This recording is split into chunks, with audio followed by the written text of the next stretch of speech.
Okay, hello boys and girls. Guess who this is? If you guessed Mr. Moby John, you are absolutely correct. Hello boys and girls.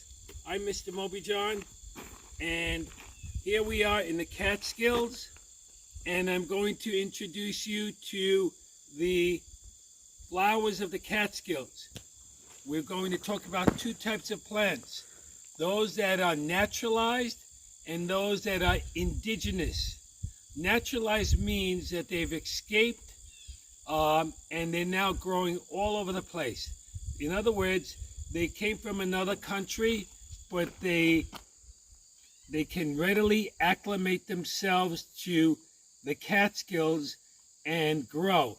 And they've escaped cultivation. In some respects, they were cultivated and they've escaped, and now they're growing all over the place. And that's why we call them naturalized. Sort of like a naturalized citizen. Think of it as that, okay? And then we're going to talk about indigenous plants. Those flowering plants that have been here when Columbus discovered America.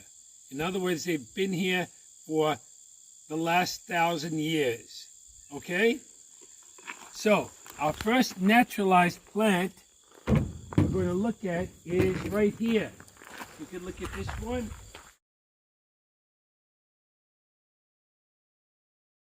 This one flowers in the fall, okay? Late summer, early fall. And you can see the panicle of yellow blossoms on it, and the leaves. If you look at the leaf arrangement, we talked about alternate and opposite. Can you tell me how the leaves are arranged on this stem? Notice is one leaf, and then another leaf, and then another leaf, and another leaf. It doesn't seem like opposite one leaf is another leaf.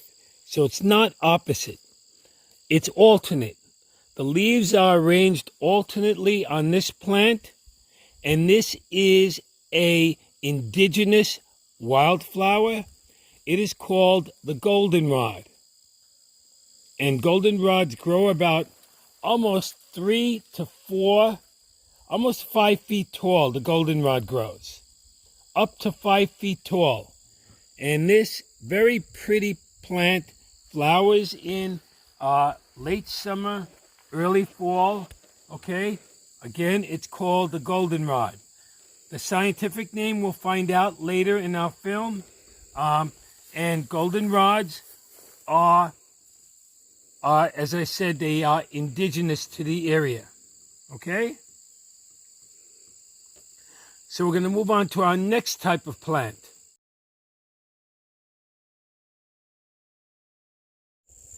Our next type of plant is called the aster. So as you can see from the aster, the leaves are again arranged alternately. The stems are a bit furry. They do have hairs on their stems. And this one has a purple petals with a yellow center of pistils and stamens. Again, this is called the wild aster. Very pretty late summer, early fall plant. Okay? As the days get shorter, these plants turn from a vegetative state to a flowering state. They start flowering when the days get short and the nights get long. Okay? So that triggers them to flower. And again, this is called the aster. And this aster has purple petals.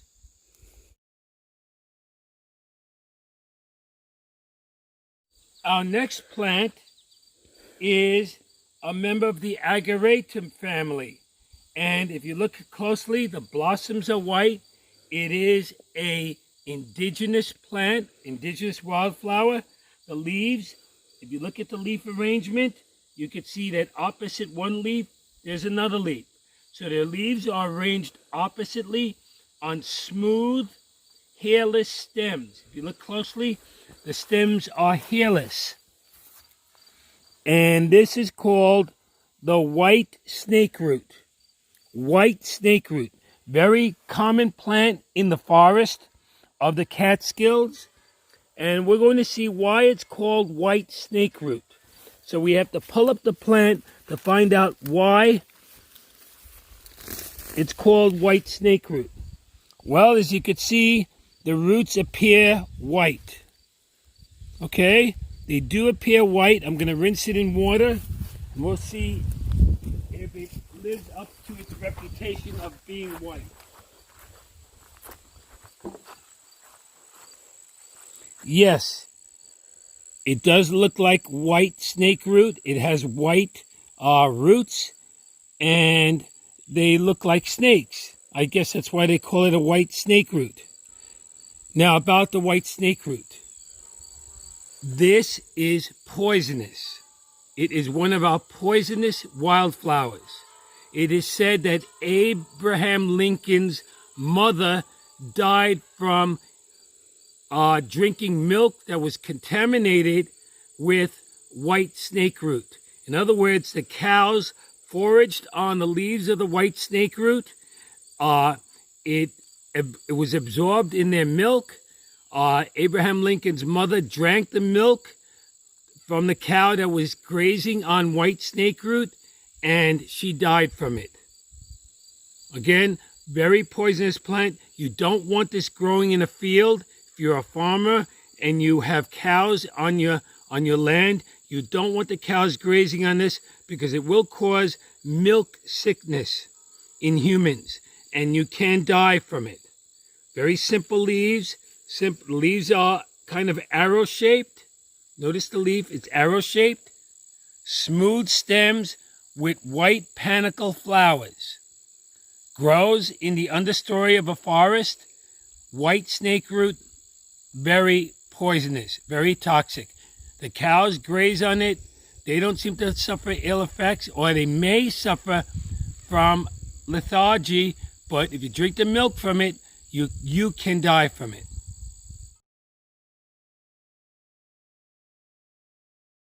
Our next type of plant, if we look closely, this plant is covered with white blossoms, white petals on sort of like yellowish pistils and stamens.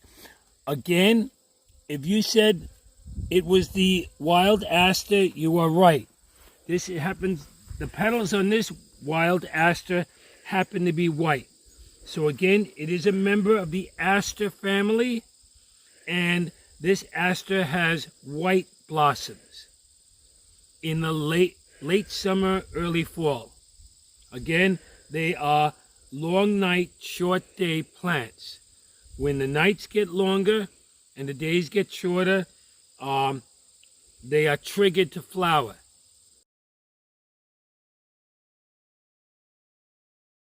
Okay, our next plant, if you look at this, it's got red stems, hairless stems. The leaves are arranged one, then another, then another. The leaves are arranged alternate on the stem. Red fleshy stems, quite tall. This is about 6 feet tall, okay? And it has berries on it, okay? They come out green, and they slowly ripen and turn this color, okay?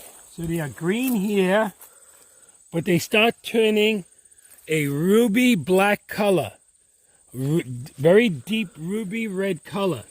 Here's one where we have a couple of berries. Now, as you can see, all the ruby darker berries are gone. Why? Because the birds eat them. Here's a dark berry. See, that's how dark they turn. Almost black. This plant is called the pokeweed. Very large leaves. The leaves are quite large. Okay? Again, it's called a pokeweed. Very poisonous plant. Very toxic plant. It is so toxic that the poisons can be absorbed through the skin. So this is why I have to wash my hands after I handle a pokeweed. If you have a baby that's constantly putting things in their mouth, You don't bring it by the pokeweed. The baby will eat these berries, and they are toxic. It will kill the baby because it causes respiratory shutdown. Okay? And that's a signal that the child has ingested pokeberry berries. Okay? Again, very poisonous. As you can see, two poisonous plants are growing alongside each other. We have this plant, which we've already talked about. This is the white snake root. And here is the pokeweed. Two poisonous plants. Now, you're wondering where the ripened berries going? Well, the birds are eating them. Birds can ingest pokeberry seeds and not get poisoned. So you don't judge whether a plant is poisonous if birds are feeding off of them. Because to humans, it is toxic. Toxic to humans, harmless to birds. The pokeweed. Okay? About 6 to 7 feet tall. Very tall plant, very vigorous grower.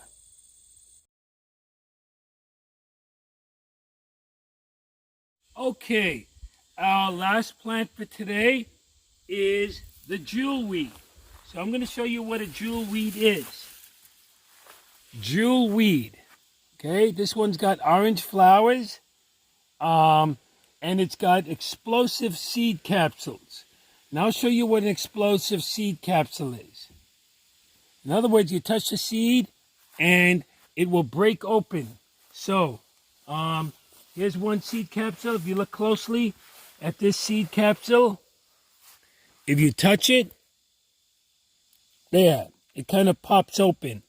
Again, it's called a jewelweed. This jewelweed has has flowers, okay? It has a throat in these flowers. It is related to the snapdragons in some ways, okay? And the impatiens in some ways too, okay? So it is related to the impatiens, and it's got these swollen notches along its stem. Do you see that? Swollen notches along its stem. The leaves are arranged. Look at the leaf arrangement. They are arranged opposite. Opposite. No, not opposite. My mistake. They're not opposite. Simple leaves that are arranged alternately on the stem. Jewelweed. Again, if you touch one of the seed pods, it breaks open. Okay? So they're also called touch-me-nots too. The jewelweed is known to, if you can produce a concoction that is very liquidy, the sap, and it is a cure, or it alleviates poison ivy. I wouldn't say it's a cure, but it does alleviate the effects of poison ivy.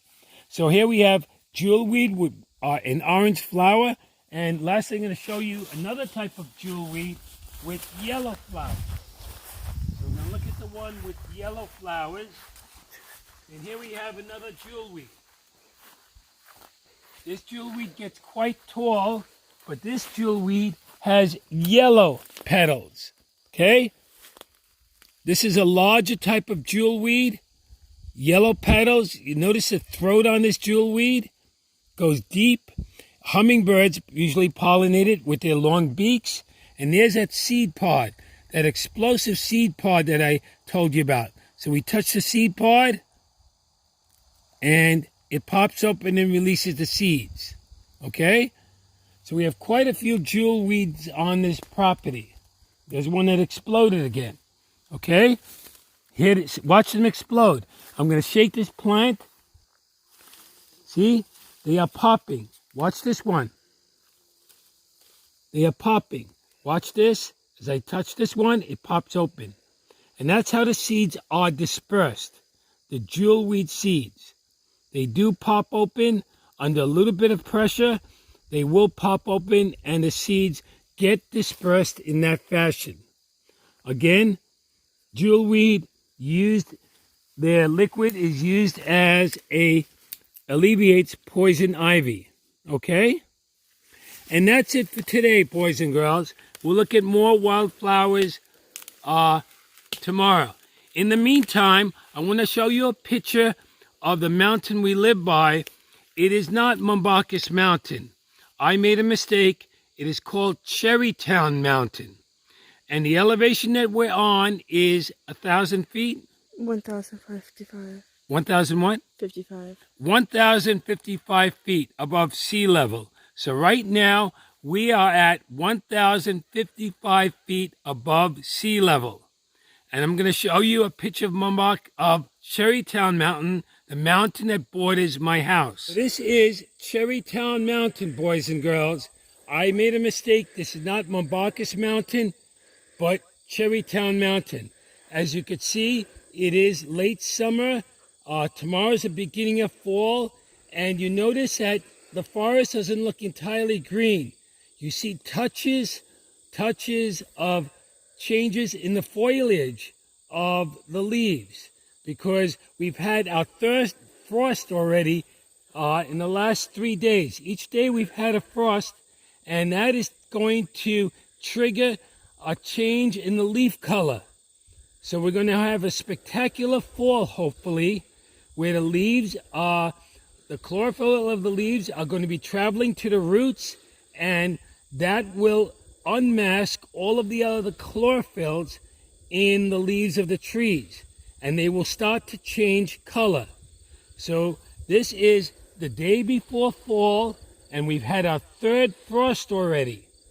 And I'm going to show you in the coming weeks the dramatic change in the foliage of Cherrytown Mountain. Right below Cherrytown Mountain, as you can see, is my home. It was nice having you, boys and girls, and we'll continue our discovery of plants in the Hudson Valley in the coming weeks. Goodbye, boys and girls.